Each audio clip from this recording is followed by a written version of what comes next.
యేసుక్రీస్తు ప్రశస్తమైన ఘనమైన శ్రేష్టమైనటువంటి నామంలో ప్రత్యేక వందనాలు తెలియజేస్తూ ఉన్నారు. దేవుడు తన కార్యములు, దేవుడు చేయు కార్యాలు చాలా గొప్పగా ఉంటాయి. చాలాసార్లు ఆ కార్యాలు మనకి అర్థం కావు. మన ముందు ఏదైనా భయంకరమైనటువంటి విపత్తు కానీ శ్రమ కానీ ఉన్నప్పుడు దాన్ని చూసి మనం చాలా రోధిస్తూ ఉంటాం, కలవరపడుతూ ఉంటాం. హృదయంలో మనశ్శాంతి ఉండదు. మీకు ఒక సందర్భాన్ని జ్ఞాపకం చేస్తాను. ఇశ్రాయేలు ప్రజలు అరణ్య మార్గమున వస్తుండగా వారికి ముందు ఏముంది? ఎర్ర సముద్రం ఉంది. ఎర్ర సముద్రాన్ని చూసి ఇశ్రాయేలు ప్రజలందరూ కూడా భయకంపితులయ్యారు. కారణం ఏంటనగా వెనక వారిని ఎవరు తరుముకొస్తున్నారు? శత్రువులైనటువంటి ఐగుప్తీయులు వారిని తరుముకొస్తున్నారు. ముందుకు వెళ్ళడానికి ముందేముంది? ఎర్ర సముద్రం ఉంది. కనుక ఏం చేయాలో వారికి తోచలేదు. మోషే ఎవరికి మొరపెట్టాడు చెప్పండి? దేవుడికి మొరపెట్టాడు. మోషేతో దేవుడు అంటున్నాడు కదా, మోషే నువ్వు ఊరకుండుము, నేను చేయు కార్యము ఊరకనే నిలుచుండి చూడుము. నేను చేసే ఇప్పుడు కార్యాలు నువ్వు ఊరకనే నీవును ఈ ప్రజలు చూస్తారు అని చెప్పి మోషేతో దేవుడు చెప్పి మోషేతో అన్నాడు, మోషే నీ కర్ర ఎత్తి ఎర్ర సముద్రం మీద చాలా ప్రార్థన చేయి అని చెప్పాడు. ఆ రీతిగానే మోషే ఏం చేశాడు? ప్రార్థన చేశాడు.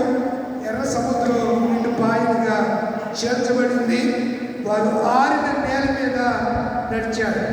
ఇప్పుడు ఇశ్రాయేలు ప్రజలు ఎంత గొప్ప కార్యాన్ని చూశారే, ఈ చూసిన వాళ్ళందరూ కూడా యోర్దాను అనేది దాటలేకపోయారు. సముద్రం దాటారు కానీ ఏం దాటలేకపోయారు? నది దాటలేకపోయారు. నది ఎంతమంది దాటారు? ఐగుప్తు నుంచి బయలుదేరి వచ్చిన వాళ్ళు నది ఎంతమంది దాటారంటే ఇద్దరే దాటారు. ఎవరెవరు? యెహోషువ, కాలేబు. మిగతా 6,30,999 మంది ఏమైపోయారు? వాళ్ళంతా కాలగర్భంలో అరణ్యములో కూలిపోయారు. ఎందుకు ఈ విషయం చెప్తున్నారంటే, దేవుడి కార్యములను చూసి ఆ ప్రజలు ఎవరిని స్తుతించలేదంట? దేవుడిని స్తుతించలేదు, దేవుణ్ణి మహిమపరచలేదు, దేవుణ్ణి కనపరచలేదు, దేవుణ్ణి ఆరాధించలేదు. దేవునికి చెందవలసిన మహిమ ప్రభావాలు దేవునికి వారు ఆరోపించలేదు. ప్రియమైన దేవుని పిల్లలారా, 92వ కీర్తన చదవాం. 92వ కీర్తనలో మొదటి వచనంలో మొదటి మాట ఏంటనగా, యెహోవాను స్తుతించుట మంచిది. Wonderful word. ఏమంటున్నాడు? యెహోవానట దేవదేవుని స్తుతించుట, సైన్యములకు అధిపత్యము యెహోవాను స్తుతించుట మంచిది. యోవేలు గ్రంథము 2వ అధ్యాయము 25వ వచనం అంటాడు. యోవేలు గ్రంథము 2వ అధ్యాయము 25వ వచనం. యోవేలు గ్రంథము 2వ అధ్యాయము 25వ వచనం.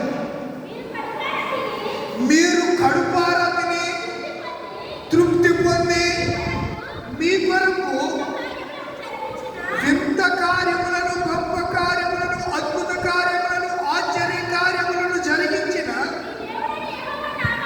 మీ దేవుడైన యెహోవా నామమును ఏం చేయాలంట? స్తుతించినట్లు. చాలండి. మీరు మీ దేవుడైన యెహోవా నామమును స్తుతించాలి. ఎందుకు స్తుతించాలి? స్తుతించడం ఎందుకు మంచిది అంటున్నాడు కీర్తనకారుడు. 92 ఏమన్నాడు? యెహోవాను స్తుతించుట మంచిదని. 2వ వచనం ఏమన్నాడు? మహోన్నతుడా నీ నామము కీర్తించుట. స్తుతించుట కీర్తించుట ఒకటి కాదా? చెప్పాలి. స్తుతించుట, కీర్తించుట, లేకపోతే కనపరచుట, లేక ఆరాధించుట, లేక మహిమపరచుట, ఈ పదాలన్నీ ఒక్కొక్కకు చెందినటువంటి పదాలే. డిఫికల్ట్గా లేక పర్యాయ పదాలుగా మనం ఏ పదం వాడినా ఆ పదము ద్వారా ఎవరికి మహిమ రావాలి? దేవుడికి రావాలి. దేవుడు స్తుతించటం మంచిది. ఎందుకు మంచిది అనగా దేవుడు మన జీవితాల్లో ఏ కార్యం జరిగించాడని చెప్పి వింత కార్యాలు. ఏంటి వింత కార్యాలు? ఎర్ర సముద్రం పాయలో ఉన్న వింత కదా, ఎవరు చెప్పరండి? వింతే కదా, అది అద్భుతమే కదా. యొర్దాను నది నీళ్లు ఎగువ నుంచి దిగువకు పారు నీళ్లు ఏకరాశిగా నిలిచిపోవడం వింత కదా. గొప్ప కార్యాలు దేవుడు జరిగించినప్పుడు ఇశ్రాయేలు ప్రజలు కొన్నిసార్లు వారి దేవుణ్ణి ఏం చేయలేదట? ఏం చేయలేదు? స్తుతించలేదు. కనుక స్తుతి అనేది మన జీవిత స్థితిని మార్చేస్తుంది. స్తుతించటం, గణపరచటం, ఆరాధించటం, బయపరచటం, కీర్తించటం, స్తోత్రించటం, ఈ పదాలన్నీ మనము దేవుని విషయంలో మనము తూచా తప్పకుండా జరిగించాలి అని నేను మీకు మనవి చేస్తున్నాను. 106వ కీర్తన మొదటి శరణు అంటాడు, యెహోవాను స్తుతించుడి. యెహోవా ఎలాంటి వాడు? దయాళుడు, దయ కలిగిన వాడు. యెహోవా ఎలాంటి వాడు? వింత కార్యాలు చేసేవాడే కాదు. ఆయన ఎలాంటి వాడంట? దయాళుడు. మన పట్ల ఆయన ఏం కలిగి ఉన్నాడు? దయ కలిగి ఉన్నాడు, కరుణ కలిగి ఉన్నాడు, కనికరం కలిగి ఉన్నాడు. కనుక మనం ఏం చేయాలి?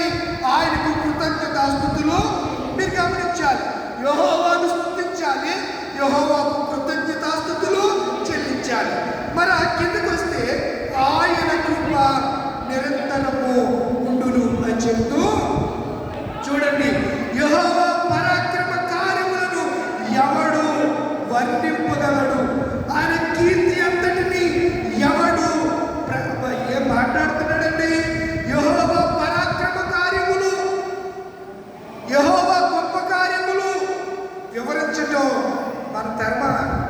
ఎన్ని కార్యాలంటే మన జీవితంలో చాలాసార్లు దేవుడు చేసిన మేలును కన్నులారా చూస్తాము, చెవులారా వింటాము, గ్రహిస్తాము, కానీ మర్చిపోతూ ఉంటాము. కొంతమంది ఇది దేవుడు చేశాడని తెలుసు, కానీ దేవుడు స్తుతించడు. ఇది దేవుని ద్వారానే ఈ కార్యం జరిగింది అని తెలుసు, అయిన దేవునికి కృతజ్ఞతాస్తుతులు చెల్లించడు. దేవుడు ఏమంటున్నాడంటే, మీరు నన్ను స్తుతించాడు. దావీదు ఏం చేశాడు? స్తుతించాడా? స్తుతించాడు కదా. ఏమని స్తుతించాడు? ఇందాక పాప చదివింది, నా ప్రాణమా యెహోవాను. ఎన్నిసార్లు స్తుతించేవాడని దినానికి చెప్పాలి అమ్మా? 7 సార్లు దేవుడిని స్తుతించేవాడు. ఎక్కడుంది బైబిల్లో? చెప్పాలి, చెప్పాలి. ఎక్కడుందో కూడా మీరు చెప్తే త్వరగానే పిలుస్తాను. ఎక్కడుందో చెప్పాలి. దావీదు దినమునకు ఎన్ని మార్లు స్తుతించేవాడు చెప్పండి? 7 మార్లు. మరి డిఫరెన్స్ చెప్పాలి. మనకి చాలా మందికి చెప్పడం ఈజీ, అది ఎక్కడుందో ఐడెంటిఫికేషన్ చేయాలి. అది మనకు తెలియాలంటే మనం ఏం చేయాలి? దేవుడి వాక్యాన్ని చదవాలి, ధ్యానించాలి, స్తుతించాలి, కృతజ్ఞతాస్తుతులు చెల్లించాలి. ఆయన నామాన్ని బట్టి కీర్తనలు పాడుతూ జయోత్సాహంతో ప్రభుని ఆత్మతో మనం ఏం చేయాలి? ఆనందించాలి. అప్పుడు మన యందు దేవుడు బహుగా సంతోషపడతాడు, బహుగా సంతోషపడతాడు. దినమునకు దావీదు 7 మార్లు స్తుతించును అనే మాట 119వ కీర్తన 164వ శరణములో వ్రాయబడింది. చదవండి. బైబిల్ అండి. బైబిల్లో ఏది ఉంటే దానిని మనము అమ్మా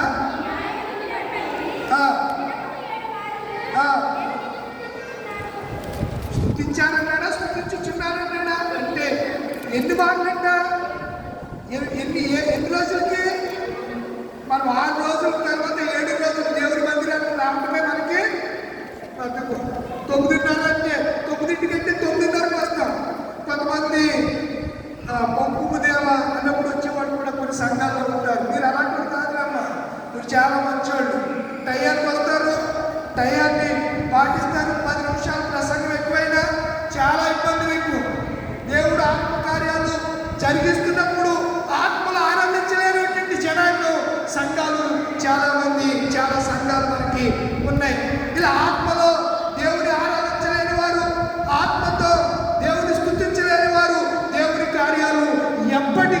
శాశ్వతంగా చూడలేరు. నీవు స్తుతించినప్పుడు కార్యం జరుగుతుందంటే ఆ స్తుతి అంతటితో ఆగకూడదు. ఎల్లప్పుడూ స్తుతిని కొనసాగిస్తూనే ఉండాలి. శ్వాస నిశ్వాసలు ఎప్పుడు ఆడుతూ ఉంటేనే, తీసుకోగలిగితేనే మనం బ్రతుకుతాం. ఒకవేళ శ్వాస నిశ్వాసలు ఆగిపోతే ఏమైపోతుంది? ఊపిరి ఆగిపోతుంది. అలాగే మనం ఎప్పుడు కూడా దేవుణ్ణి స్తుతించాలి, దేవుణ్ణి ప్రార్థించాలి. దావీదంట దినములకు 7 మార్లు నేను, ఎంత అద్భుతమైన మాట అండి, దినముల కంటే 7 మార్లు. మీరు ఎన్ని మార్లు చెప్పండి. నేను లేచాక రవ్వ ఈ సూర్యోదయం ఇచ్చారు, రాత్రి అంతా కాపాడారు, నీకు స్తుతులు నాయన, నీకు వందనాలు అని చెప్పి ఉదయాన్ని ప్రారంభించినప్పుడు మరలా తిరిగి వచ్చాకన్నా సాయంత్రం పన్నించి వచ్చిన తర్వాత మరలా ఏం చెప్పాలి? కానీ దావీదంటే ఆత్మ కలిగిన వాడు దినానికి 7 మార్లు, కనీసం మనం 2 మార్లు స్తుతించడం కూడా మన జీవితాల్లో కష్టమే. చెప్పండి, గుండె వచ్చే నేను దినానికి 2 మార్లు ఉదయం సాయంత్రం స్తుతిస్తున్నాను, వందనాలు. అలా స్తుతించాలి మన దేవుణ్ణి.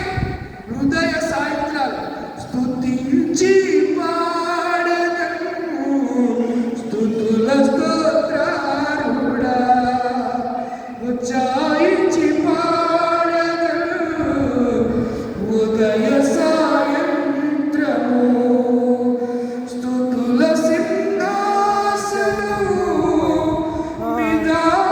మిదాసీనుడా, స్తుతియారాధన నీకే చెల్లింతుము, స్తుతించి పాడెదను స్తుతుల స్తోత్రారుడా, ఉచ్చాయించి పాడెదను ఉదయ సాయంత్రము. కనీసం దినమునకు దావీదు 7 మార్లు రాజు అయి ఉండి దేవుని స్తుతించాడు. తీరిక లేని సమయం, రాజ్య పాలన ఒక ప్రక్క, వివాదాలు తీరుస్తూ దేవుని ఆలయం గురించి ఆలోచిస్తూ యాజకుల మందిరంలో సక్రమంగా ఊరలు ఊదుతున్నారా, తాళాలు వాయిస్తున్నారా, వారు పాటలు పాడుతున్నారా, ధూపము వేస్తున్నారా, స్తుతి నైవేద్యం అర్పిస్తున్నారా, ఇవన్నీ చూస్తూ కూడా దినానికి 7 మార్లు దేవుని స్తుతించాడు. దేవునామ స్తోత్రం గాక. హల్లెలూయా.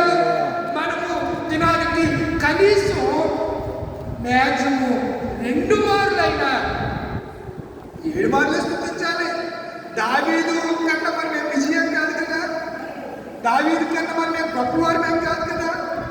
దావీదు అంత రాజ్య భారము తన భుజాల మీద ఉండగా, ఇశ్రాయేలీయులు 12 గోత్రాన్ని పరిపాలిస్తూ ఉండగా కూడా దావీదు ఏం చేశాడు? దేవుణ్ణి 7 మార్లు దినానికి స్తుతించాడు. ప్రాణంతో స్తుతిస్తున్నాడు. ప్రాణమా నా యెహోవాను సన్నుతించుమని. కనుక నా ప్రియమైనటువంటి దేవుని పిల్లలారా, దినమునకు 2 మార్లు దేవుణ్ణి ఏం చేయాలి? స్తుతించాలి. ఎప్పుడెప్పుడంట? పాట పాడేటప్పుడు మీకు ఎలా అయితే కొంచెం కనెక్ట్ అవుతుందని, ఉదయ సాయంత్రములు దేవుని మనము స్తుతించబద్దులై ఉన్నాం. స్తుతించాలి అంటే నేపథ్యం అవసరంలా. స్తుతించాలి అంటే ఏదో వింత కార్యమే జరగవసరంలా.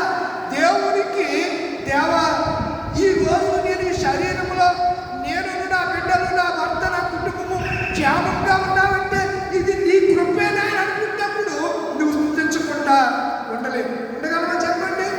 ఆరాధించకుండా ఉండగలమా? ప్రార్థన చేయకుండా ఉండగలమా? ఉండలే.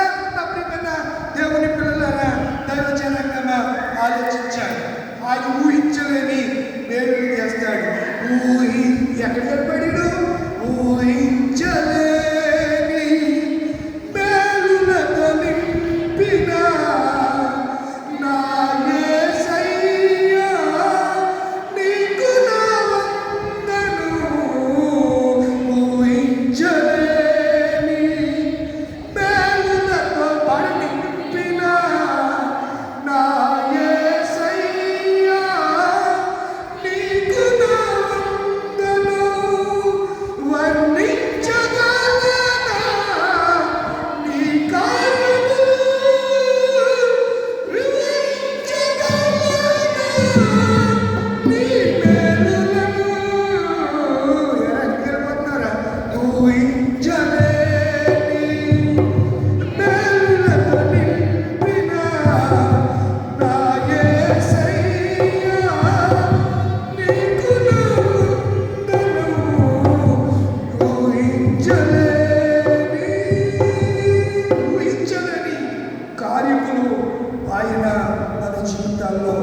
జన్మిస్తున్నాడు. జన్మించినప్పుడు మనం ఏం చేయాలి చెప్పండి? ఏం చేయాలి? ప్రభుని పాటల ద్వారా స్తుతించాలి, వాక్యం ద్వారా ఆయనను ఆరాధించాలి. తను ఆరాధించేవారు ఆత్మతోను సత్యమనగా వాక్యముతో ప్రభుని ఏం చేయాలి? మనము ఆరాధించాలి. ఈరోజు ఆరాధన అన్న వాక్యం లేకుండా చాలా మంది ఆరాధిస్తూ ఉంటారు. వాక్యముతోనే దేవుణ్ణి ఆరాధించాలి. యేసు ప్రభువారు నా ప్రభుని యేసయ్య పండుటెండల సమర స్త్రీతో చెప్పిన మాట, నన్ను ఆరాధించేవారు ఆత్మతోను సత్యముతోను ఆరాధించాలమ్మా అని చెప్పి యేసయ్య ఆ యాకోబు బావ దగ్గర సుకారను ఆ బాబీ దగ్గర ఆయన ఈ మాటలు చెప్పాడు. ఏ మాటలు? ఆత్మతో ఆరాధించాలని. ఆయనకి మనం ఎలా ఆరాధిస్తున్నాం? దావీదు ఎలా ఆత్మతో దేవుని స్తుతించాడు, ప్రాణముతో దేవుని ఎలా మహిమపరిచాడు. నీవు చేసిన వేళకు, నీవు చూపిన కృపలకు, నీవు చేసిన వేళకు, అందరూ పాడండి. నీవు చూపిన కృపలకు వందనం యేసయ్యా, వందనం యేసయ్యా, వందనం యేసయ్యా, వందనం యేసయ్యా, వందనం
ఎంతమంది మన జీవితంలో దేవునికి స్తుతులు చెల్లిస్తున్నాం? దేవుని స్తుతించుట మంచిది. ఎందుకు మంచిదంటే దేవుని గ్రంథం ఏం చెప్పింది? వింత కార్యములు. గుర్తుపెట్టుకోండి వాక్యాన్ని. వింత కార్యములు సబ్జెక్ట్. వింత కార్యములు జరిగించాడు. మీరు కడుపార తిని మీ కొరకు వింత కార్యములు జరిగించిన దేవుడిని మనం ఏం చేయాలి? స్తుతించాలి. నీకు ఆరోగ్యం ఇచ్చాడా? ప్రభుని స్తుతించు. నీకు బలముందా? ప్రభుని స్తుతించు. నీకు ధనముందా? ప్రభుని స్తుతించు. నీకు అనేక ఈవులతో దేవుడు నీకు తృప్తిపరుస్తున్నాడా? నువ్వు ప్రభుని స్తుతించు, స్తుతించు, స్తుతించు, స్తుతించు. రెండవది, దావీదు దినమునకు ఎక్కడుందన్నమాట? గుర్తుపెట్టుకోండి, బైబిల్లో అండర్లైన్ చేసుకోండి. అండర్లైన్ చేసుకుంటే ఎప్పుడన్నా చక్కగా మీరు చెప్పుకోవడానికి లేకపోతే చదువుకోవడానికి దేవుడిలాగా దావీదు ఇలా చేశాడు. అదే దావీదు దినములకు 3 సార్లు ప్రార్థించేవాడట. ఎన్నిసార్లు? 3 సార్లు. ఎక్కడుంది చెప్పాలి అమ్మా? 57:17 వచ్చింది. చదవాలి. చక్కని అంశం. సాయంకాలమున నేను ధ్యానించుచు ఆయన నా ప్రాణ. సాయంకాలమున, ఉదయమున, మధ్యాహ్నమున. మనం యూదుల క్యాలెండర్ వేరు, మన క్యాలెండర్ వేరు. ఇప్పుడు దుబాయ్ వెళ్ళడానికి అక్కడికి ఇక్కడికి ఎన్ని గంటలు తేడా అమ్మా? తేడా ఉన్నది. అలాగే ఆసియా ఖండంలో కొన్ని ప్రాంతాల్లో, ఇప్పుడు అమెరికాలో ఇప్పుడు ఏంటి? పగల రాత్రి పగలు. మనకి రాత్రి అయితే వాళ్ళకి పగలు. ఇక్కడ ఆ కోణంలో వ్యాఖ్యానకర్తలు వేళ అలా రాస్తుంటారు. మనం ఏమనుకుంటాం, ఉదయం రాసి మధ్యాహ్నం రాసి సాయంకాలం రాయాలి కదా.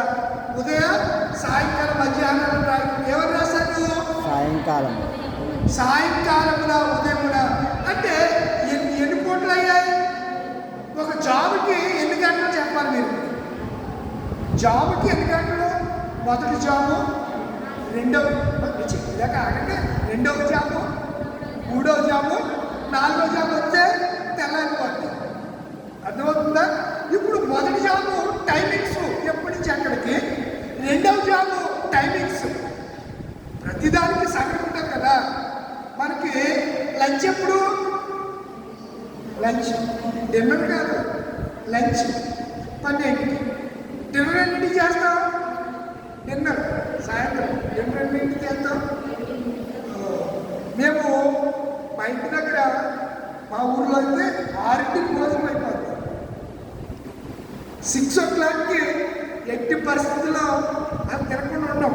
కంపల్సరిగా 6కి భోజనం చేసి ప్రార్థన చేసుకుని ఇండియన్ మీటింగ్స్కి వెళ్తే రాత్రి 12 గంట తెల్లారుతారు. కానీ మ్యాచ్ ఇంటి దగ్గర ఉంటే 6 గంటలకి భోజనం చేసి ప్రార్థన చేసుకుని 8:30, 9కి స్లీపింగ్ బోర్డుకి వెళ్ళిపోతాం, నిద్రపోతాం. మళ్ళీ ఉదయం 3 లేకపోతే 4కి ఖచ్చితంగా లేస్తాం. ఎట్టి పరిస్థితుల్లో 3, 4కి లేస్తాం. ఇప్పుడు ఒక జాబుకి ఎన్ని గంటలు మీరు చెప్తారంటే ఇది అంతా చెప్తున్నారు. చెప్పండి. జాబ్కి ఎన్ని గంటలు? 4 గంటలు.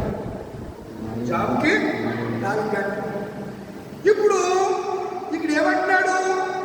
ఉదయము, మధ్యాహ్నము, మనం మార్చుకుందాం, మధ్యాహ్నము, సాయంత్రం 3 పర్యాయాలు ఏం చేసేవాడంట?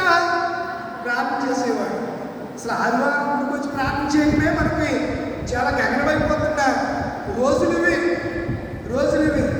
ఎంతసేపు స్మార్ట్ ఫోన్ తీసుకుంటూ రీల్స్ చూస్తూ ఉంటాడు. ఇలా స్క్రోలింగ్, ఇలా చేయటం, పైకి కిందకి ఇలా స్క్రోలింగ్ చేస్తే ఇందులోకి వెళ్ళాము అంటే ఏం తెలీదు? మొదటి జాబు తెలీదు, రెండవ జాబు తెలీదు, మూడవ జాబు తెలీదు. కొంతమంది తెల్లారెక్కడికి పోతారు. 7-9 దాకా లెక్కమంటే లేకడు. ఎందుకు? కారణం అంటే ఏ జాబులో ఏమి చేయాలో తెలియనటువంటి పరిస్థితి. ఎందులోకి వెళ్తే ఈ స్మార్ట్ ఫోన్లోకి వెళ్తే. మరి ఆ దినాల్లో ఏమన్నా టెక్నాలజీ ఉందా? ఆ దినాల్లో దావీదు కాలంలో ఎవరుందా? దేవుని ఎడల స్తుతించాలని ఆశకి నిబద్ధత, తీర్మానం. దేవుడు నన్ను ఇలా చేశాడు కనుక నేను ఇలా దేవుణ్ణి ప్రార్థించాను. దేవుడు నా జీవితం ఇలాంటి మేలు చేశాడు, నేను దేవుని ఇన్నిసార్లు దేవుణ్ణి స్తుతించి. ఒక రోల్ మోడల్ అండి అతను. మనకి ఒక మాదిరి మనకు భక్తుడైన దావీదు, ప్రవక్త అయిన దావీదు కనపడుతున్నాడు. నా ప్రియమైన దైవజనులారా, మనం దినానికి 7 మార్లు స్తుతించలేకపోతున్నాము. దినానికి 3 మార్లు ప్రార్థించలేకపోతున్నాము. పట్టుమని మోకాళ్ళు వేసి అసలు ఒక అరగంట సేపు కూడా నిలువు మోకాళ్ళు మీద ఎంతమంది ఉన్నా చెప్పండి. నేను గంటన్నర అలా మోకాళ్ళలో ఉంటాను.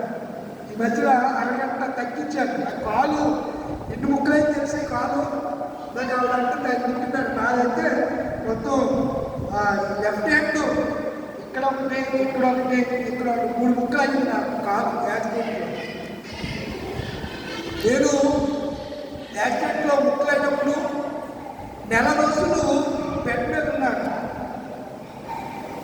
2016 డిసెంబరు 28 తారీఖున యాక్సిడెంట్ అయితే ఇంచుమించుకు ఒక నెల దినాలు జనవరి నెలంతా నేను బెడ్ మీద ఉండి బైబిల్ని నెల రోజుల్లో పూర్తి చేశాను. బైబిల్ చదవడానికి కూడా పెయిన్ ఉంది. ఏమిటా పెయిన్? ఎముకలు ఇరిగితే ఆ శీతాకాలం, ఆ ఇంటర్ సీజన్లో విపరీతమైనటువంటి బాధ. ఏదైనా గాయమైతే తగ్గదు. ఎప్పుడు? శీతాకాలం. అది సాయంత్రం అయినప్పటికీ ఏమైపోద్ది? బిగిసిపోతూ ఉంటుంది. అక్కడ బాధ, ఎముకల బాధ, ఎముకలింది చాలా బాధ. ఆ పెయిన్, ఆ నొప్పి అనుభవించడానికి భరించడానికి తెలుస్తుంది. బిడ్డల కన్నా తల్లులు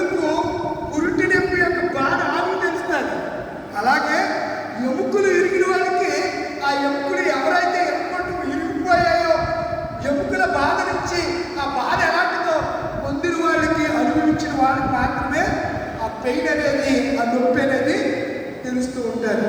ఎందుకు ఈ విషయాలు చెప్పాను అంటే, అలా నొప్పులో కూడా, శ్రమలలో కూడా, విపత్కరమైన పరిస్థితుల్లో కూడా దావీదు దేవుని స్తుతించినట్లుగా మనం కూడా ఏం చేయాలి? స్తుతించాలని నేను మనవి చేస్తున్నాను. రెండో మాట ఏం చెప్పాను? దినమునకు 3 మార్లు ప్రార్థన చేశాను. అయితే దినానికి మనకి ఎన్ని జాబులు ఉంటాయి? 4 జాబులు ఉంటాయి. 4 సార్లు ప్రార్థన చేసినా, ఎన్నిసార్లు చేసినా దేవుడు ఎప్పుడు కాదనడు అయినా నువ్వు ప్రార్థిస్తే నీ అక్కరేంటో ఆయనకు తెలుస్తూ ఉండాలి. నీ అక్కర ఎవరికి చెప్పకుండా తీర్చలేరేమో కానీ నా దేవుడికి చెప్తే ఆయన ఖచ్చితంగా నీ అక్కర్ని లేట్ అవుతుంది అంతే. దేవుడు ఎప్పుడు కూడా ఒక బెస్ట్ ఇవ్వాలనుకుంటాడు, ఒక మంచిదాన్ని నీకు ఇవ్వాలనుకుంటాడు. నువ్వు ఏదోట్లే అనుకుంటావు, కానీ దేవుడు చెప్తాడు కదా, మనుషుడంతా రొట్టెను అడిగితే రాత్రిచ్చినా, గుడ్డెను అడిగితే తేలునిచ్చినా అని యేసు ప్రభువు వారు కొండ మీద ప్రసంగంలో మత్తయి సువార్తలో చెప్పాడు కదా. మనుషులే తమ పిల్లలు ఏది అడిగితే అది దానికంటే మంచిది. ఒకవేళ మీరు అమ్మ బిర్యానీ నార్మల్గా చేయాలంటే మీరేం చేస్తారు? మీ భర్తకి చెప్పి రోడ్డు ఉత్తి బిర్యానీ ఏం బాగుంటుంది, ఏం పట్టి రావాలి? చికెన్ పట్టినండి, లేకపోతే మటన్ పట్టినండి అని చెప్పి బెస్ట్ పిల్లలకి మనం పెట్టే ఆహారం కూడా మంచిది పెడతామా?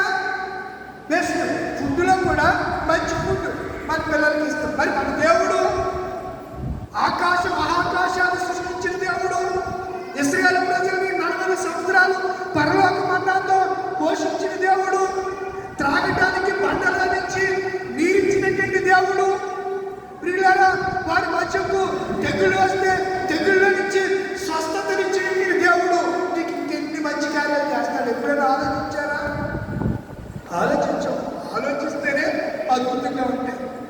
ఆలోచన లేనోడు వాడిని ఏమంటామంటే బుద్ధి లేని అనాలి. బుద్ధి లేని అడ్డగాడిదలు ఎక్కువైపోయాయి ఇప్పుడు. ఏ గాడిదలు? బుద్ధి లేని అడ్డగాడిదలు సంఘాల్లో ఉండి ప్రార్థన చేసేవారిని చేయనివ్వరు, స్తుతించేవారిని స్తుతించనివ్వరు, ఆరాధించేవారిని ఆరాధించనివ్వరు, ప్రార్థన చేసేవారిని ప్రార్థన చేయనివ్వరు, పాటలు పాడేవారిని పాటలు పాడినెవరు. అన్ని ఏమో కొర్రీలు పెడుతూ ఉంటారు. అన్ని ఇలా చేస్తే ఇలా ఆటంకపరిచే వారికి శ్రమంట. అభ్యంతరములు చెప్పండి, కూర్చోండి. అభ్యంతరములు రాకపోవును కానీ అవి ఎవడి ద్వారా అభ్యంతరాలు వచ్చి ఆటంకపరుస్తున్నారు ఆ మనుషులకి తీవ్రమైన శ్రమ అన్నాడు. నేను చెప్పట్లే, బైబిల్ చెప్తుంది.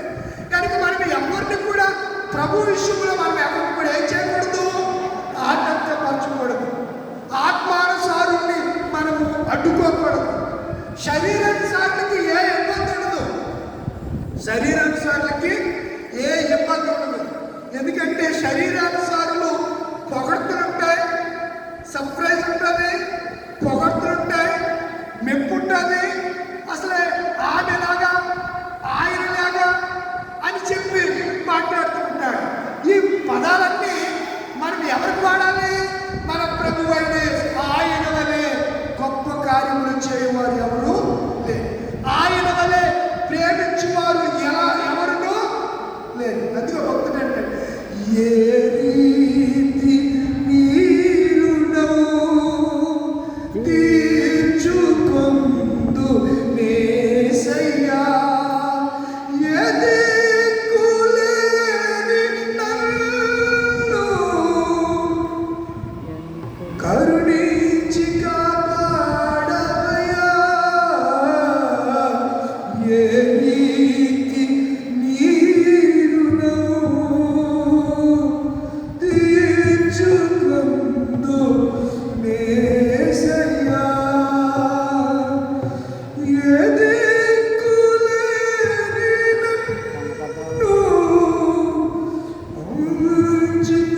నువ్వేం చేసావు?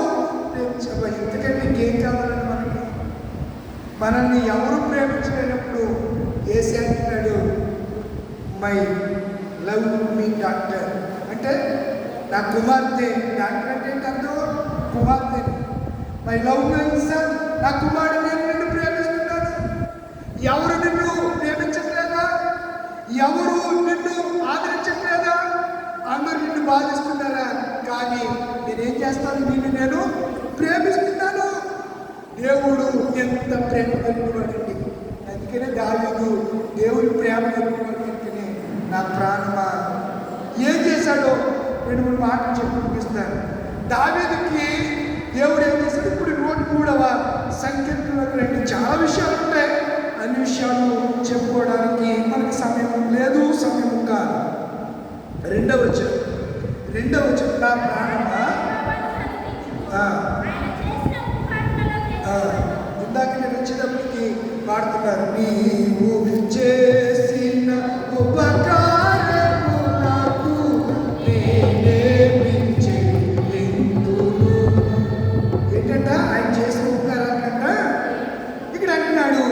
ఆయన అనగా దేవుడు చేసిన ఉపకారములకు దేనిని ఏం చేశాడంటే ఆయన నీ దోషములను ఏం చేసేవాడంట. ఆయన దోషం, దావీదు దోషం చేశాడా లేదా? పాపం చేశాడా లేదా? చేశాడు. యెషూవ విషయంలో పాపం చేశాడు, అబిగయలు విషయంలో పాపం చేశాడు. చాలా పాపాలు, అతిక్రమాలు ఉన్నాయి. అందుకే దావీదు అతిక్రమములు దాచుకునేవాడు. అవన్నిటిని కూడా చేసిన పాపాన్ని ఒప్పుకుని దావీదు ఏం చేసేసాడు చెప్పండి? విడిచిపెట్టేశాడు. మనం ఏం చేద్దాం? కప్పుకుంటాం. ఆ భక్తుడు ఏం చేశాడు? ఒప్పుకొని విడిచిపెట్టాడు. కొన్ని విడిచిపెట్టలేని పాపాలు ఉంటాయి. ఏ పాపాలు? విడిచిపెట్టలేని పాపాలు. ఇక్కడ మనం చూస్తే ఇక్కడ లోపలికి ముందుకు వెళ్ళిపోతాం. ఆయనని దోషములన్నింటినీ, దోషము, పాపము. 2వది సంకటము. సంకటం అంటే రోగం, జబ్బులు. సంకటం అంటే కొన్నిసార్లు పెద్దవాళ్ళు తింటారు, నీకు సంకటం వచ్చింది కాక. సంకటం వచ్చిందేంట్రా అంటే నీకు అర్థమై బాధ చెప్పినా, నీకు జాడ్యం వచ్చిందా? జాడ్యం అన్నా కూడా రోగమే. జాడ్యం అన్నా కూడా రోగమే. అంటే నువ్వు రోగం వచ్చి పోతావాలని అర్థం. తింటా ఉంటారు కొంతమంది. ఎందుకు? ఆడు చేసే బాధ భరించలేక పెట్టే, ఆ తిట్లు భరించలేక కొట్టే దెబ్బలు భరించలేక తింటా ఉంటారు కొంతమంది. ఈ మాటలు నేననుకుంటాను, ఆ తిట్టడంలో కూడా తప్పులేదేమనుకుంటాను. నువ్వు అదే నువ్వు ఇల్లుని ఆ గదిలో పెట్టి కొడితే ఏం చేస్తా చెప్పండి అమ్మా? ఏం చేస్తుంది? మౌనిక ఏం చేస్తుంది? పులి అయిపోతుంది. అది కూడా ఏం చేస్తుంది? ఒక్కసారి కళ్ళు అప్పు చేసి గోళ్ళతో రెక్కేస్తుంది. అంతే, చాలా గాయాలు చేస్తారు. ఇక్కడ అందుకే అంటున్నాడు, నీ సంకటాలని, రోగాన్ని కుదిర్చేవాడు. సమాధి రోగం వస్తే ఏమవుతావు? చచ్చిపోతావు. అలా రోగం చచ్చిపోయిన ఎవరైనా ఉన్నారా? చెప్పాలి. ఉన్నారు కదా, చాలా మంది ఉన్నారు బయటలో. 3 రోగాలు ఉన్నాయి. జలగ రోగం అని, కుష్టు రోగం అని, తర్వాత పిడుసు, పక్షవాతం, ఇలా చాలా రోగాలు. అన్నీ చెప్పడానికి అవకాశం లేదు. కనుక నీ సంకటములు కుదుర్చేవాడు. రోగం వస్తే నీకేం చేస్తున్నాడు? ఆయన బాగు చేస్తున్నాడు. తర్వాత దోషాలు క్షమిస్తున్నాడు, రోగాన్ని కుదురుస్తున్నాడు, స్వస్థపరుస్తున్నాడు. బైబిల్లో ఏముంటే నిమ్మకాడు నిన్ను స్వస్థపరిచేవాడు నేనే. సమాధిలో నువ్వు చావు దగ్గరికి వెళ్ళాను కూడా వచ్చేదాకా సమాధిలో అండి నేనేం చేసేసాడు? ఆయన విమోచించాడు. పక్షిరాజు కరుణ కటాక్షములు. 4వది కరుణ కటాక్షములు నీకు కిరీటముగా ఉంచుచున్నాడు. 5వది పక్షిరాజు వలె, నీ పక్షిరాజు వలె, ఆ పక్షిరాజు ఎవరు వలె నీ ఎవరు క్రొత్తగా ఉంచుతున్నట్లు మేలుతో నీ హృదయంలో తృప్తిపరుచుచున్నాడు. ఏం చేస్తున్నాడంట? మేలుతో దేవుడు ఏం చేస్తున్నాడండి? తృప్తిపరుస్తున్నాడు. మరి ఇలా చేసే దేవుడిని స్తుతించాలా, ఆరాధించాలా, గణపరచాలా, మహింపరచాలా, కీర్తించాలి, స్తోత్రించాలి. ఆయన నామం బట్టి వింత కార్యములు జరిగిస్తున్న దేవదేవుడైన మన ప్రభు అయిన యేసును మనసారా ఏం చేయాలి? మనసా చింతించబోకు సియోన్ కుమారి రక్షకుని మరువబోకు. ఎవరు పాడారు? పాట చెప్పాలి. జనకరణ్ గారు DCS జనకరణ్ మనస చింతించబోకు సియోన్ కుమారి రక్షకుని మరువబోకు. మనస చింతించకు, రక్షకుని నీవు మర్చిపోకు. దావీదు అదే చేశాడు. తన మనసుతో, తన ప్రాణముతో ప్రభుని స్తుతించాడు, గణపరిచాడు. కనుకనే దావీదు పేరు బైబిల్లో 10,000 సార్లు పరిశుద్ధ గ్రంథంలో దావీదు దావీదు దావీదు దావీదు నా ఇష్టానుసారుడైన మనుషులు, నా సంకల్పమంతయు నా చిత్తమంతయు నెరవేర్చువాడు అని చెప్పి దావీదు గురించి మన ప్రభు అయిన యేసయ్య దేవుడు చెప్పాడు కదా. మరి మన గురించి మన ప్రభు వారు ఇవ్వబోతున్న సాక్ష్యాన్ని వద్దా మీకు? ఆయన మీ గురించి చెప్పబోతున్న సాక్ష్యం వినాలని ఆశ మీకు లేదా? నా గురించి నా ప్రభు ఏమనుకుంటున్నాడని ఎప్పుడైనా ఆలోచించావా? మనుషులు ఏమనుకుంటున్నారో ఆలోచిస్తారు తప్ప నన్ను గురించి నా ప్రభువు ఏమనుకుంటున్నాడు ఎప్పుడు మన ఇంకిత జ్ఞానంలో అసలు రానే రాదు. ఎంతసేపు ఎదుటివారి మెప్పును ఆశ్రయిస్తూ మెప్పు కొరకే మాట్లాడతాం, కానీ ప్రభు చేత బడా నమ్మకమైన మంచి దాసురాలా అని చెప్పి ఆయన చేత పొగడబడాలి, ఆయన చేత కనపరచబడాలి, ఆయన నా పేరును ప్రస్తుతించాలని మనం ఎప్పుడు కోరుకోం. కానీ దావీదు అలాంటి వాడు కాదు. దావీదు హృదయాలు, ఎవరు హృదయానుసారుడు? దేవుడు హృదయానుసారుడు.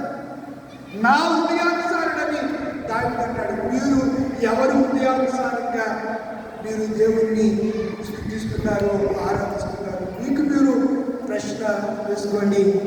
ఈ ప్రశస్త రాత్రి వేళ గుమ్మాపు అబ్రహాం రాజు గారు నిండు వృద్ధాప్యంలో దేవుడు ఆ వృద్ధాప్యంలో వాడికి డిస్టిషన్ పవర్ తగ్గిపోతుంది. అంటే మెకానికల్గా జరిగే కృత్రిమమైన దాన్ని ఆ పవరు శరీరం ఏమైపోతుంది? లాస్ అయిపోతూ ఉంటుంది. ఆ శక్తి లోపం అర్థమవుతుందా? అలాంటి టైంలో దేవుడు ఏం చేశాడు? కార్యం చేశాడు. అంటే దేవుడి విశ్వాసం ఇచ్చిన వారు ఎప్పుడు కూడా ఎంగే బలవంతులే. దేవుడే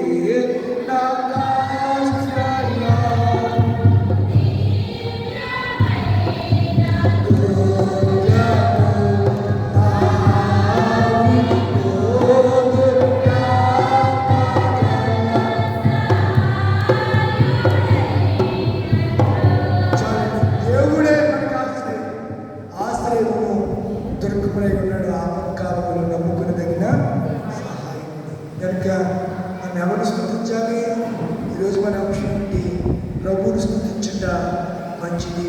ముగిస్తున్న దానిలో దినమునకు 7 మార్లు ఏం చేశాడు? స్తుతించాడు. 3 మార్లు ప్రార్థన చేశాడు. ప్రాణంతో ఏం చెప్పాడు? నా ప్రాణమయ హోమాను ఎందుకు సన్నతించమన్నాడు అంటే ఆయన నీ జాడ్యాలు, నీ రోగాన్ని గురించినాడు. సమాధిలో నీ ప్రాణాన్ని కరుణ కటాక్షములు కిరీటించాడు. పక్షిరాజు ఎవరి వలె నీ ఎవరను క్రొత్తగా చేశాడు. అందుచేత వేలులతో అందుచేత నువ్వు దేవుడు ఏం చేయాలి? ఈ లోకంలో భయంకరమైన ఏదైనా ఉంది అంటే దేవుడు మర్చిపోవడమే అది భయంకరమైన పరిస్థితి. ముగిస్తున్నాను. ఒకసారి అమెరికా దేశాన్ని పరిపాలిస్తున్న అబ్రహాం లింకన్ గారి దగ్గరికి ఒక గురురాలు బిస్కెట్స్ చేసుకుని వెళ్ళిందట. వెళ్ళి నేను అబ్రహాం లింకన్ గారిని కలవాలి అని అడిగిందట. సరే అని వాళ్ళు తీసుకువెళ్ళారు. ఆమె ఆ biscuits Abraham the father of nation, America, USA ఆ దేశానికి, అమెరికా దేశానికి ఫాదర్ ఆఫ్ నేషన్, భారతదేశానికి ఫాదర్ ఆఫ్ నేషన్ ఎవరు? మహాత్మా గాంధీ. అలాగే ఆ దేశానికి అయితే ఆ వృద్ధురాలు వెళ్ళి ఆ బిస్కెట్స్ ఎంతో ప్రయాసం చేసింది. ఆ అబ్రహాం లింకన్ గారికి ఇచ్చి వెళ్ళిపోతుంటే అబ్రహాం లింకన్ గారు అమ్మా ఇచ్చి, ఏమ్మా నీకు ఏ అవసరం లేదా? ఏ అవసరం లేదా? నీకేమి నా వల్ల నువ్వేకి మేలు నీకు అవసరం లేదంటే, లేదయ్యా నాకు నా ప్రభువు అన్ని ఇచ్చాడు, అన్నీ నా ప్రభువు అని అనుకుంటున్నాను, నీకు నేను ఇవ్వాలి అని నా ప్రభువు చేత నేను ప్రేరేపించబడ్డాను, అందుచేతని ఈ చక్కని పదార్థాలు చేసి నీకు ఇచ్చానంటే, ఆయన ఆ లక్షల మంది ప్రజల్లో ఆయన చెప్పిన మాట అబ్రహాం లింకన్ గారు చెప్పిన మాట ఏంటనగా, అందరూ ప్రెసిడెంట్ అయినటువంటి నన్ను ఏమేమి అడుగుతారు, కానీ ఈ తల్లి నా నుండి ఏమీ ఆశించకుండానే ఆమె కలిగిన దాని నుంచి తీసుకొచ్చి నాకు ఇచ్చి ఏం చేసింది? నన్ను సంతోషపరిచింది అని చెప్పి ఆమెను గురించి నా గ్రేట్ అబ్రహాం లింకన్ ఆయన అమెరికా దేశంలో ఆ వృద్ధ స్త్రీ గురించి సాక్షి చెప్పాడు. మన ప్రభు అయిన యేసయ్య మన గురించి సాక్షి చెప్పాలంటే నువ్వు ఈ రాత్రి ఏం చేయబోతున్నావో ఒక దీపాన్ని తలవంచండి, కళ్ళు మూసుకునండి. ప్రభు ఎన్నో కార్యాలు నా జీవితంలో చేస్తున్నాను, చాలా గొప్ప కార్యాలు చేస్తున్నాను ప్రభు.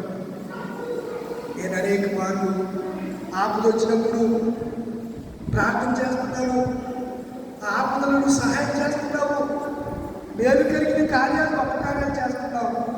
మరలా నేను మర్చిపోతున్నాను ప్రభు, నిన్ను స్తుతించలేకపోతున్నాను ప్రభు. మరి దావీదు రాజు చక్రవర్తి దినానికి 7 మార్లు 3 మార్లు ప్రార్థించాడని వాక్యంలో రాయించాం ప్రభు. నేను ప్రార్థించడం చేయలేకపోతున్నాను, స్తుతించలేకపోతున్నాను, ఆరాధించలేకపోతున్నాను, సరిగా నేను కనపరచలేకపోతున్నాను. అందుకే రాత్రి పరిశుద్ధాత్మ చేత నన్ను అభిషేకించి ఈ కొరకు ఘనమైన పాత్రగా నన్ను చేయవాలి, ఘనమైన పాత్రగా నన్ను చేయవాలి. నేను ఘనహీనురాన్ని, ఎన్నిక లేని దాన్ని. నన్ను ఒకసారి రాత్రి జ్ఞాపకం చేసుకోవాలి. అబ్రహాం రాజు గారి జీవితంలో చేసిన కార్యాలు మా కుటుంబాల్లో, మా జీవితంలో నువ్వు చేసే దేవుడివే ప్రభు. నేను అడక్కనే నేను పొందలేకపోతున్నాను. ఈ రాత్రి నీ సమస్య ఏదైనా, నీ సమస్య ఏదైనా, నీ పరిస్థితి ఏదైనా, నీ అవసరం ఏదైనా, నీ కోరిక ఏదైనా, హృదయం కోరిక ఉన్నంత ప్రభువా నా పరిస్థితి అయినా ఈ కార్యం నువ్వు చేస్తామని ఎన్నో దినాల నుంచి ఆశతో ఎదురు చూస్తున్నాను ప్రభువా. నువ్వు చెప్పావు కదా, ఆశ కలిగిన ప్రాణాన్ని తృప్తిపరుస్తానని చెప్పావు కదా నాయనా. నాయనా ఇంతవరకు నా జీవితంలో కార్యం ఇంకా జరగట్లేదు ప్రభువా. ఆలస్యం ఎందుకు చేస్తున్నావు ప్రభువా? ఈ రాత్రి నీ వాక్యం ద్వారా నాతో మాట్లాడాలని అడుగుతున్నాను ప్రభువా. ఇప్పుడే నీ కార్యాలు జరగడానికి సెలవు ప్రభువా. నువ్వు సెలవిస్తే గొప్ప కార్యాలు జరుగుతానైనా నా కుటుంబంలో, నా జీవితంలో నిండు మనసుతో ప్రార్థన చేసుకుంటాను. అందరూ ఏకీభవించండి, ప్రార్థన చేసుకుంటాం. మేము అందరి కొరకు కుడి జ్ఞాపకం చేసే కుటుంబం కొరకు ప్రార్థన చేయబోతున్నాను. పరిశుద్ధ నామములో తండ్రి జీవాన్ని నీకు లెక్కలేని స్తుతులు స్తోత్రాలు. ఈ ప్రశస్త రాత్రి వేళ మీరు మమ్మల్ని ప్రేమించారు. మీలా ప్రేమించేవారు ఎవరున్నారయ్యా మాకు? దేవా, ప్రేమించే దేవుడు, పోషించే దేవుడు ప్రశస్త రాత్రి వేళ గొప్ప అబ్రహాం గారు నైనా వృద్ధాత్మలో నైనా తెలియని రీతిగా గొప్ప గాయం చేయబడి బోన్ ఫ్రాక్చర్ అయి ఆ నిండు వృద్ధాత్మలో కూడా నైనా ప్రభు ఆపరేషన్ విషయంలో దాసుకి ఎంతో కృప చూపించి మా మధ్య సజీవుడిగా నిర్మించినందుకు వందనాలు, స్తోత్రాలు ప్రభు. తన భార్య సుందరం గారిని బట్టి వందనాలు. వారు ప్రేమించినటువంటి పెద్ద కుమారుడు యేసుదాస్ గారు కుటుంబాన్ని బట్టి, తన భార్యను బట్టి, చిన్న కుమారుడు భూషణ్ గారు తన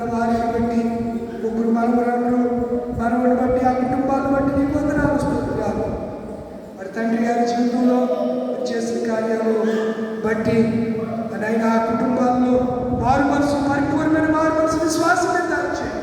ఈ రాత్రి ఎంతమంది అయితే ఇక్కడ ఉన్నారో ఆయన మీరందరికీ మంచి విశ్వాసం బలపరచండి, స్థిరపరచండి. ఎప్పుడు కదలని వారిని నిత్యము కదలని సియోను కొండ వలె నిబ్బరంగా ఉన్నట్టు దాల్చేయండి. నీతిమంతులు సింహం వలె ధైర్యంగా ఉండని లేఖనాలు సెలవిస్తున్నాయి ప్రభా. ధైర్యాన్ని మాకు దాల్చేయండి, భయాన్ని పిరికిదాన్ని తీసివేయండి ప్రభా. ఈ రాత్రి వాక్యం చేత మమ్మల్ని ధైర్యపరిచి బలపరిచినందుకు వందనాలు. చేసిన కార్యాలు నిన్ను స్తుతించడానికి ఏర్పాటు చేసిన ఎన్నికలు ఎంతవరకు సహాయం చేశారో ప్రాముఖ్యమైన సంఘటనగా విని ప్రభు దయచేశారు. ఈ రాత్రి స్త్రీల సమాజం కూడా ప్రభు ఆయన స్త్రీల సమాజం కూటాన్ని మీరు ఆశీర్వదించండి. అనేక మంది ఇళ్ళ దగ్గర ఉంటున్నారు ప్రభు. ఆయన రక్షణ భాగ్యంలో రక్షణ పొందుకున్న వారు హృదయాలు మండుతాయి ప్రభు. ఆయన ఎవరి హృదయము మండట్లేదు, ఎవరికైతే నీ మీద ఆసక్తి లేదు వారికి సరైన వారు మనసు లేనట్టు కానీ ఈ వాక్యం సెలవిస్తుంది ప్రభు. వారు మనసు ఉంది, ఆత్మ ఫలాలు ఫలిస్తున్నాయి. ఈ బిడ్డలు బట్టి నీకు వందనాలు. ఒక్కొక్కరిని ప్రభుత్వం అభిషేకించండి. బిడ్డలు సన్నిధిలో కనబడుతున్న ఈ స్త్రీల సమాజం వారి సెక్రటరీగా కూడికి ఏర్పాటు చేసిన కుటుంబాన్ని, బిడ్డలను, చిన్న బిడ్డల్ని అందరినీ కూడా సంఘాలను దీవించి ఆశ్రమించి ఈ మహిమ రాజ్యం కొరకు సిద్ధపరచబడి యేసు పరిశుద్ధంలో నడిపించున్నాను పరమతండ్రి. ఆమేన్. పరలోకమున తండ్రి నామం పరిశుద్ధపరచబడిగా కానీ రాజ్యం వచ్చినగాక నీ చిత్తము పరలోకమున నెరవేరినట్టు నెరవేరినగాక అది నా హృదయం మాకు దయచేయండి. మళ్ళీ మనం చేసిన క్షమించిన ప్రకారం నాకు క్షమించము, వంశానికి దర్శించము. రాజ్యం శక్తి మహిమ నిరంతరము నీవైనవి. ఆమె తండ్రిని దేవుని ప్రేమ, కుమారుడు యేసుక్రీస్తు కృప, పరిశుద్ధాత్మిక నిత్య సహవాసం ఇప్పుడు ఎల్లప్పుడూ కూడికు ఏర్పాటు చేసిన కుటుంబమునకును స్వస్థత పొంది ఆరోగ్యవంతంగా ఉదాహరణ ఉన్న మన దాసుడు అబ్రహాము రాజు గారికి, మన భార్యకు, వారి కుమారుల కుటుంబాలకు కూడి వచ్చి మనందరికీ సదాకాలం తోడై ఉండుగాక. ఆమేన్. ఆమేన్. అందరికీ వందనాలు.